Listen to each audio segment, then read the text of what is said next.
Good afternoon my sweet student. I am Susmita Yadav study point centre में आप सभी का स्वागत करते हैं। कल हमने आप लोगों को बताया था प्रेजेंट इंडिफिनिट टेंस का पॉजिटिव सेंटेंस।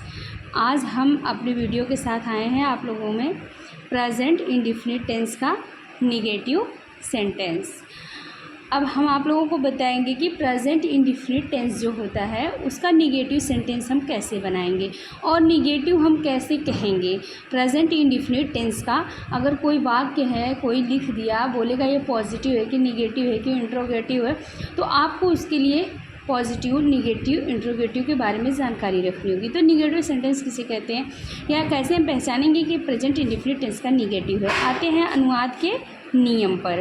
ठीक है, जब हिंदी वाक्यों में क्रिया के अंत में ता है, ते हैं आदि शब्द समूह आते हैं तथा वाक्य में नहीं शब्द का प्रयोग हुआ हो तथा वाक्य नकारात्मक हो तो उस समय हिंदी से अंग्रेज़ी बनाते समय कुछ नियम होते हैं।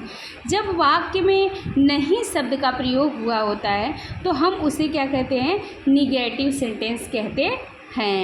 कि जैसे होता है, हमने अभी बताया राम घर जाता है, तो वो हो जाएगा पॉजिटिव सेंटेंस। राम घर जाता है तो वो सेंटेंस मेरा हो जाएगा पॉजिटिव। लेकिन जब हम कहें कि राम घर नहीं जाता है तो वो सेंटेंस हो जाएगा निगेटिव। सबसे आसान से ट्रिक आप लोग लीजिए कि जिस वाक्य में नहीं शब्द का प्रयोग हुआ होता है वो वाक्य निगेटिव सेंटेंस होता है। और निगेटिव सेंटेंस बनाने का ये स्ट्रक्चर है।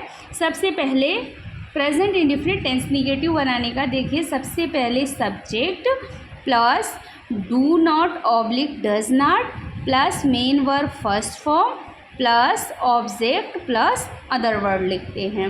ये इसका स्ट्रक्चर रहा। हमने प्रेजेंट इंडिफिनिट में पॉजिटिव सेंटेंस में बताया था subject plus main verb plus object plus other word. ठीक है, और इसमें बताया है subject plus do not oblique does not plus main verb plus object और प्लस अदर वर्ड। ठीक है, अब आते हैं रूल पे। रूल नंबर 1, नकारात्मक टेंस की अंग्रेजी बनाते समय ही, सी, इट कर्ता एक वचन के साथ सहायक क्रिया हेल्पिंग वर्ब, सहायक क्रिया हेल्पिंग वर्ब के रूप में डज नॉट का प्रयोग करते हैं तथा मेन वर्ब में एस या ई एस नहीं लगाते हैं। इससे पहले आप पढ़े थे कि ही सी इट करता एक वचन के साथ मुख्य क्रिया में एस या ई एस लगाया जाता है। और एस या ई एस जो है वो कहाँ लगाया जाता था, प्रेजेंट इंडिफिनिट टेंस के पॉजिटिव सेंटेंस में। ठीक है, प्रेजेंट इंडिफिनिट टेंस के पॉजिटिव सेंटेंस में लगाया जाता था। लेकिन ये डू नॉट डज नॉट कहाँ लगाया जाएगा, ये प्रेजेंट इंडिफिनिट टेंस के निगेटिव सेंटेंस में लगाया जाएगा। तो अब यहाँ पे नियम जो था उसमें था ही सीट करता एक वचन के साथ ऐसे आई एस लगाया जाता था, आई बी यू दे करता बहुवचन के साथ ऐसे आई एस नहीं लगाया जाता था। लेकिन यहाँ निगेटिव में भी दोनों के अलग अलग रूल है। क्या है, ही सीट करता एक वचन के साथ मुख्य क्रिया से पहले क्या है, डज नॉट का प्रयोग करते हैं और हेल्पिंग वर्ब के रूप में डज नॉट का प्रयोग करते हैं और मेन वर्ब में एस या एस नहीं लगाते। जैसे फॉर एग्जांपल पे आते हैं, देखिए एग्जांपल है, वह स्कूल नहीं जाता है, वह स्कूल नहीं जाता है। ठीक है, तो कौन, अब आप सब्जेक्ट के लिए क्या बोलेंगे, कौन, वह, कौन वह क्या नहीं जाता है। अब इसके बाद आप ये देखो पहले कि ये वाक्य में नहीं शब्द का प्रयोग हुआ है। ठीक है, जब वाक्य में नहीं शब्द का प्रयोग हुआ है तो आपको क्या करना है कि देखना है लास्ट में ता है, ती है, ते है, क्या है। तो यहाँ पे ता है, लास्ट में क्या है, वह स्कूल नहीं जाता है। तो अगर ता है आ रहा है तो आप सबसे पहले सब्जेक्ट पे आओगे। सब्जेक्ट आपका वह है।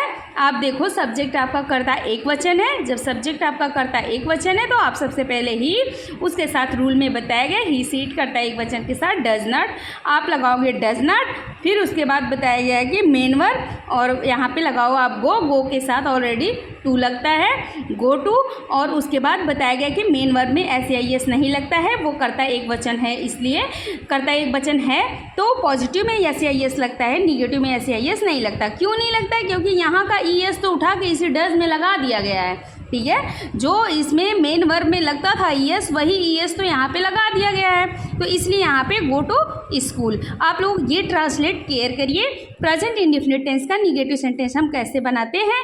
तो प्रेजेंट इंडेफिनिट टेंस का निगेटिव सेंटेंस पढ़ने के लिए, हमेशा मेमोरी में सेव करने के लिए आपको स्ट्रक्चर पहले लर्न करिएगा। Subject plus do not oblique does not plus main verb, first form plus object plus other word. अगर इसको आप केयर कर रहे हो और हेल्पिंग वर्ब अपना याद है आपको, ये डू नॉट डज नॉट, तो आप निगेटिव सेंटेंस बना लोगे, आपको किसी प्रकार की समस्या नहीं होगी। अब आते हैं रूल नंबर 2।